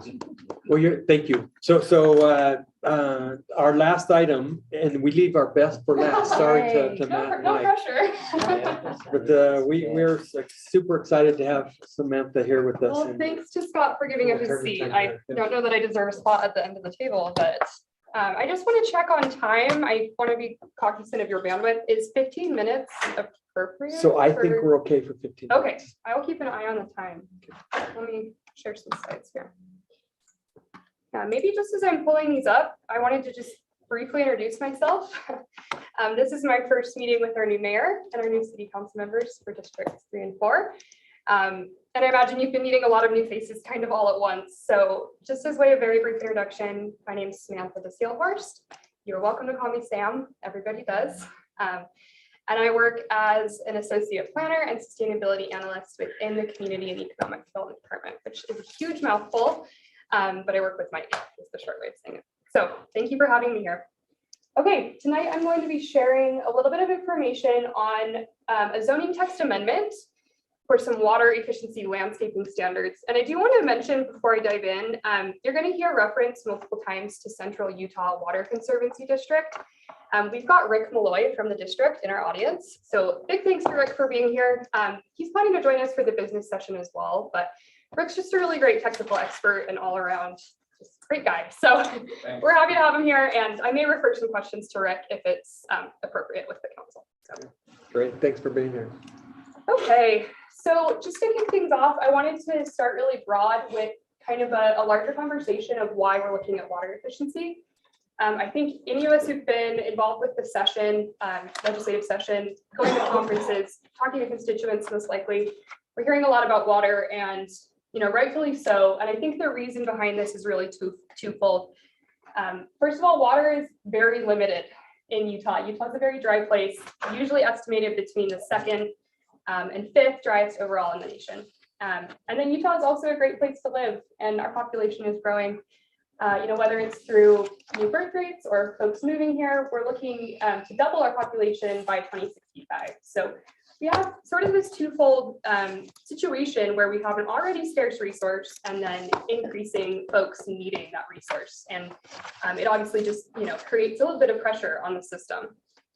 I'm not going to take the time to read this sentiment from the DNR, but they just really echo this kind of position of needing to ensure that we have water for our new residents. And not really being able to do that if we aren't mindful to maybe how we're using the water. So narrowing in a little bit more on landscaping specifically, which is obviously what we're talking about tonight. Water is a really complex issue. And I think the reason for that is that it's really part of every aspect of our lives. But we're going to focus on landscaping tonight. And this is because landscaping represents this opportunity to save a lot of water. So Utah State estimates that we use about 2/3 of our culinary or potable or drinking water for irrigating our landscapes. This percentage comes from over irrigation, meaning that we're often watering more than we need to. And by incorporating some water efficient landscaping practices, we can really save water. So landscaping is just a great opportunity area to address the broader topic of water conservation through.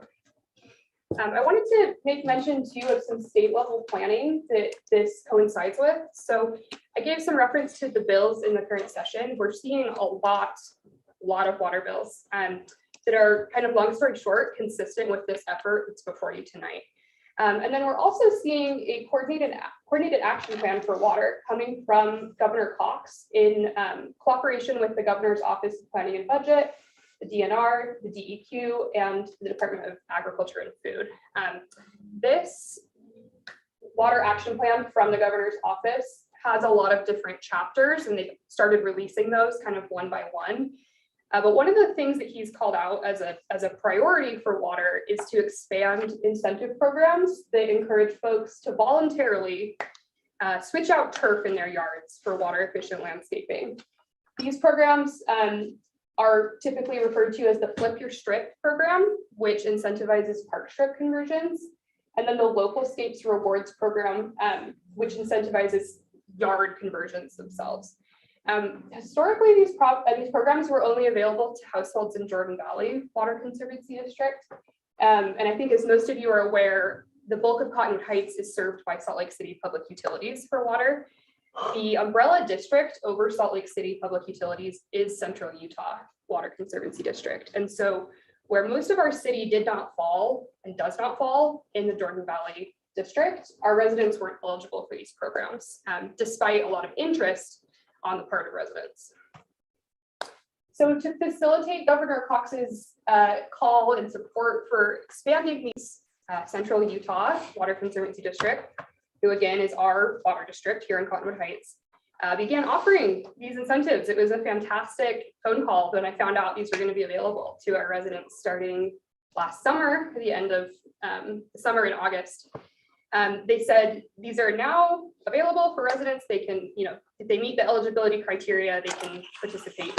However, for communities to continue to be eligible in years beyond, they need to adopt some standards for new construction, some landscaping standards for new construction only, so that we're kind of targeting water conservation from existing projects by these incentive programs that encourage folks, and then also implementing some standards for our new projects.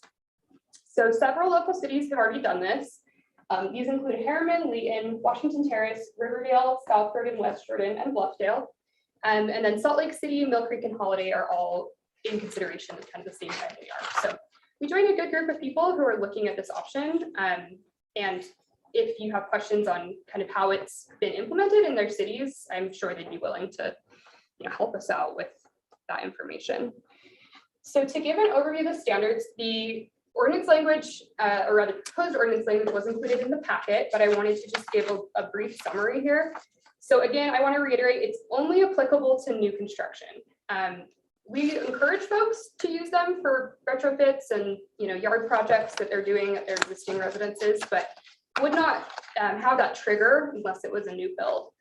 The standards relate to a few different categories. So we have some verbiage on irrigation, using drip irrigation except for in lawn areas, using some efficiently designed irrigation metrics through the type of controller and valves. In the landscape beds themselves, utilizing mulch to control weeds and retain water. And then making sure, I think this is important, that the beds are covered at least half by plants. I think what we really don't want is just empty yards. Landscaping adds so much to our community, and so this standard aims to make sure we're getting still lush and verdant landscapes, but a little bit more efficient.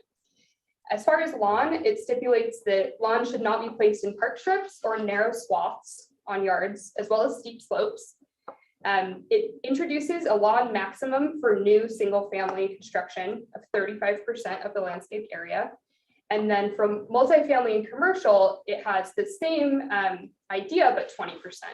And I will note that there's an exception here for active recreation areas like parks, athletic facilities, things like that. And then the final section of standards here is related to more of the landscape design. It has what they refer to in central Utah, which is where these standards come from, as local scapes principles. So these rely on things like having an open gathering space, using hardscape for gathering areas, also using hardscape for paths, and also providing exceptions. I think there's a lot of understanding of the need for flexibility in our community for the landscapes. So this is just a rapid fire overview of those standards. And I also wanted to share this image. I think it's really helpful in conveying what these standards might look like in practice. So we have on the left kind of a standard practice yard with edge to edge lawn for, you know, what you might see being built in decades prior. And then we have on the right what a landscaping plan would look like with these standards. So you'll notice that there's still lawn, there's still a lot of lawn there in the front yard, but it's just a little bit more deliberate with how it's placed.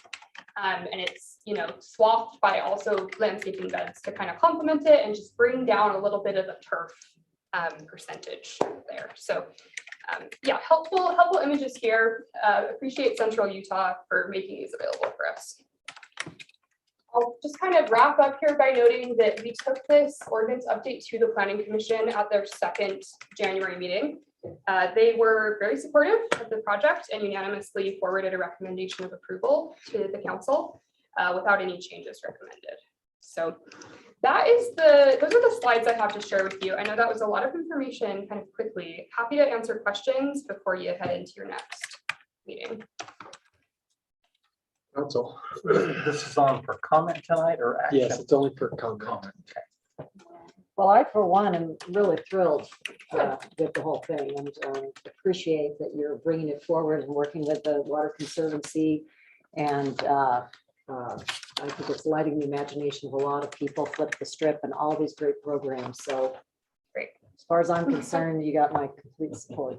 I like it too. I've lived in my home for 30-some years. I built that off sprinkler system. You're gonna have to teach the class.